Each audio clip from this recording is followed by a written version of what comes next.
শুধু যে মাত্র ভিডিও আপলোড দিলাম আর ভিডিও ভাইরাল হয়ে যাবে বা অ্যাড অনস রিল সেটআপটা আমরা পেয়ে যাব এমনটা কিন্তু না। আমাদের অ্যাড অনস রিল সেটআপ পেতে হলে আমাদের অবশ্যই আমাদের ভিডিওর যে রেশিওটা অবশ্যই আমাদের ঠিক করতে হবে। শর্ট ভিডিও রেশিও আলাদা আর লং ভিডিও রেশিওটা আলাদা। দুইটার ভিডিও দুই রকমের সাইজ। সেই রেশিওগুলো আমাদের অবশ্যই ঠিক করতে হবে।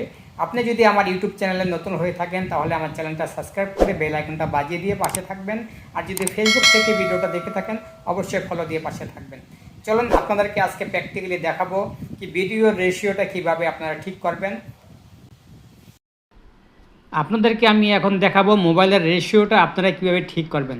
আপনারা ইনশট বা ক্যাপকাট যেটা দিয়ে এডিটিং করেন না কেন, সর্বপ্রথম আমি আমার এই যে ইনশট অ্যাপটা আমি ওপেন করে নিচ্ছি। আমি এই ইনশট অ্যাপ থেকে আমি এডিটিং আজকে আপনাদেরকে দেখাবো।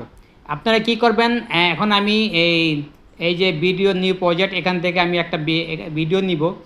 আমার একটা ভিডিও নিব, আমার গ্যালারি থেকে আমার একটা ভিডিও নিব। ভিডিও নেওয়ার পর আমি এই ভিডিওটা সিলেক্ট করলাম।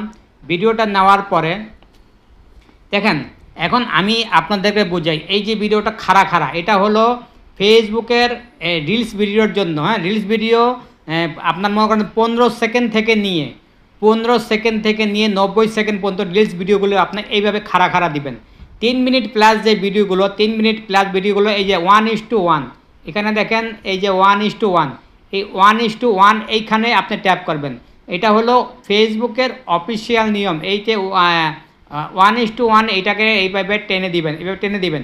এই ভিডিওটা হলো লং ভিডিওর জন্য এটা হলো 1:1, অথবা আপনি এইখানে দেখেন এই যে 4:5ও দিতে পারেন।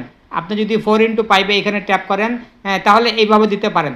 এই দুইটা অপশন হইল লং ভিডিওর জন্য, 1:1 আর 4:5, এই দুইটা হলো লং ভিডিওর জন্য।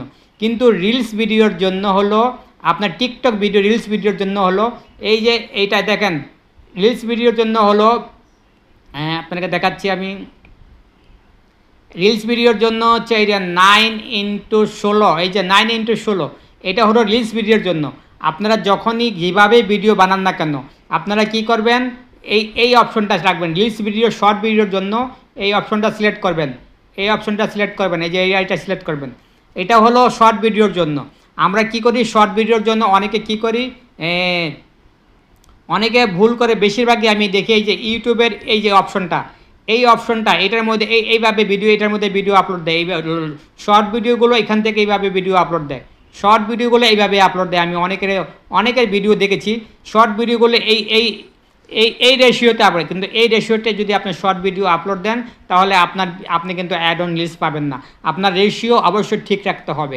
আপনাকে শর্ট ভিডিওর জন্য আপনাকে এই অপশনটাই সিলেক্ট করতে হবে। 9:16, এখান থেকে এই অপশনটা সিলেক্ট করে দিবেন সবসময় শর্ট ভিডিওর জন্য। আর আপনার লং ভিডিওর জন্য, আপনি যখন লং ভিডিও বানাবেন, লং ভিডিওর জন্য আপনি 4:5 রাখবেন। লং ভিডিওর জন্য আপনি হয়তো 1:1 রাখতে পারেন, আবার 4:5। এই দুটা লং ভিডিওর জন্য, 3 মিনিট প্লাস ভিডিওর জন্য। 3 মিনিটের নিচে যে ভিডিওগুলো দিবেন সেই ভিডিওগুলো অবশ্যই আপনারা এই অপশনটা সিলেক্ট করবেন। হ্যাঁ, 9:16 এই অপশন সিলেক্ট করবেন। এই অপশন সিলেক্ট করে আপনারা ভিডিও আপলোড দিবেন শর্ট ভিডিওর ক্ষেত্রে। বুঝতে পারছেন? এই যে অপশনটা রাখবেন, এইখানে অপশন এইভাবে রাখবেন। এভাবে রেখে আপনারা ভিডিওটা তারপর এডিটিং করে আপনারা ভিডিওটা আপলোড দিবেন। এটা হলো ফেসবুকের অফিসিয়াল অরিজিনাল রেশিও। এই রেশিওগুলো ঠিক রাখবেন, তাহলে আপনারা অ্যাড অন রিল সেটআপগুলো পাবেন। আশা করি বুঝতে পারছেন।